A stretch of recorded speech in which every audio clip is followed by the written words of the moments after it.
ভিন্ন প্রসঙ্গে যেতে চাই। দর্শক নিশ্চয়ই জানেন যে রাজধানীতে ভয়াবহ ভূমিকম্প অনুভূত হয়েছে। এ পর্যন্ত 4 জনের মৃত্যুর খবর পাওয়া গেছে। এ নিয়ে আরও জানাতে সরাসরি যুক্ত হচ্ছেন ফায়ার সার্ভিসের সাবেক পরিচালক মেজর অবসরপ্রাপ্ত AKM শাকিল নেওয়াজ।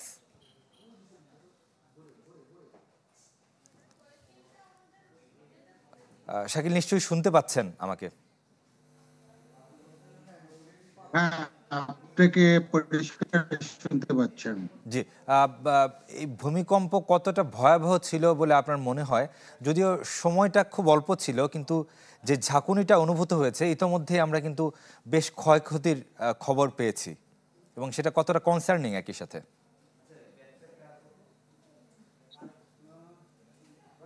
দেখেন, এটাকে আমরা যেটা বলে থাকবো যে ফোর্স শকের মতো বলে থাকি। এটা সময়টা খুব কম ছিল। আর যদি আপনি রিক্টার স্কেলে ধরেন 5.7, এবং যে এটা কম্পন যে অনুভূত আমরা করতে পেরেছি এটা হলো মডারেট। তো এই যে জায়গাটা ভূমিকম্পের উৎপত্তি স্থল, এপিসেন্টারটা এর আশেপাশে কিন্তু গত বছরও আপনি রূপগঞ্জ এই এলাকাতেও কিন্তু আরেকটা ভূমিকম্প মাধবদী এখানে হয়েছে।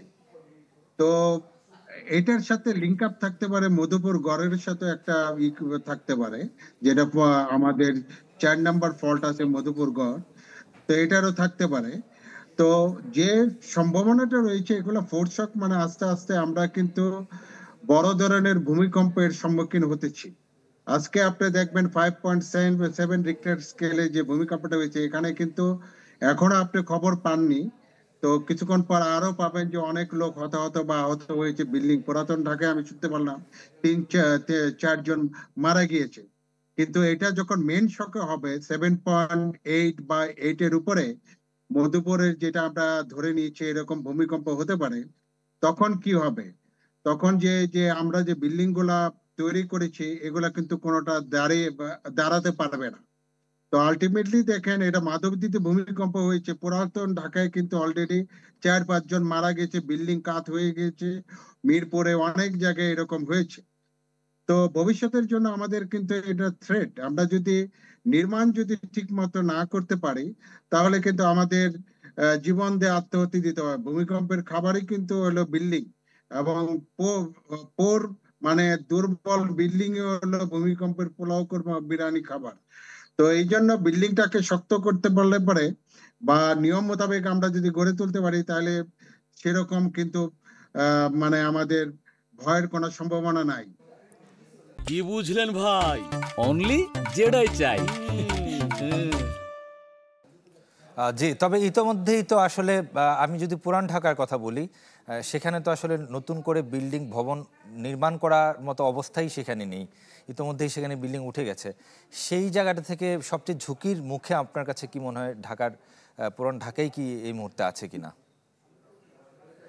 দেখেন, 5.7 রিক্টার স্কেলে মডারেট যেটা ম্যাগনিটিউডের, সেটাতে দেখেন অলরেডি কিন্তু 3 জন মারা গেছে, আমরা ইনস্ট্যান্টলি পেয়েছি। আরো যে কত বিল্ডিং পড়ে গেছে রেলিং ভাবে, এটা আমি আরো কয়েকটা দেখলাম বিল্ডিং ঢলে গিয়েছে।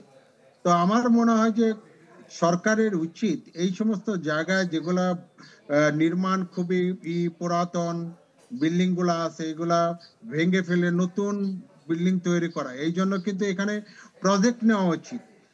সরকারের কিন্তু প্রজেক্ট নেওয়া উচিত, সফট লোনে এখানে দিলে পরে লোকজন গুলা এগুলো পুরাতন বিল্ডিং ভেঙে, এবং আমাদের যে নির্মাণ বিধিমালা আছে এই নতুন নির্মাণ বিধিমালা তৈরি হবে। তাতে কিন্তু দেখেন আমরা কিন্তু মানুষের জীবন বাঁচাইতে পারবো, আমাদের ব্যবসা প্রতিষ্ঠান সবকিছু কিন্তু রক্ষা করতে পারবো। এই নিম্নমানের ইমারত দিয়ে আমরা কিন্তু করতে পারবো না। এখন 5.7 দেখেন অনেক ভেঙে গেছে। 8 রিক্টার স্কেলে হলে পরে তাহলে কি হবে কল্পনা করা যায় না। আমি তো মনে করি যে 8 রিক্টার স্কেলে হলে পরে বাংলাদেশের যে ঢাকার যে ভূমিকম্প, এই মোকাবেলা ঢাকার সক্ষমতা হবে না, বাইরের থেকে লোক এসে এটাকে উদ্ধার পরিচালনা করতে হবে।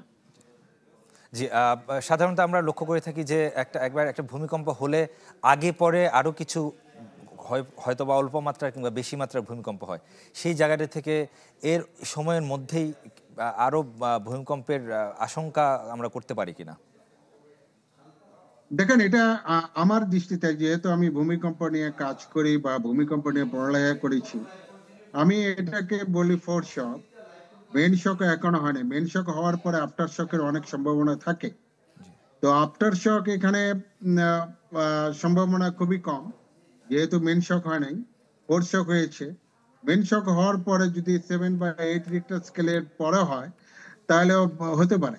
এবং এমনও ইনস্ট্যান্স আছে যে মেন শক হলে, যেমন নেপালের আর্থকুয়েক, মেন শক হওয়ার পরে 13 দিন পরে আবার আরেকটা 7.6 রিক্টার স্কেলে হয়েছে। আবার আরেক জায়গায় এটা 6 ঘন্টা পরে আবার আফটার শক হয়েছে বিরাট আকারে। তো এটা বলা যায় না, তো আমাদেরকে সতর্ক থাকতে হবে। These are the wake up call, জি আমি মনে করি এটা। আর এটা এখন যেটা হয়েছে এটা হলো ফোর্থ শক।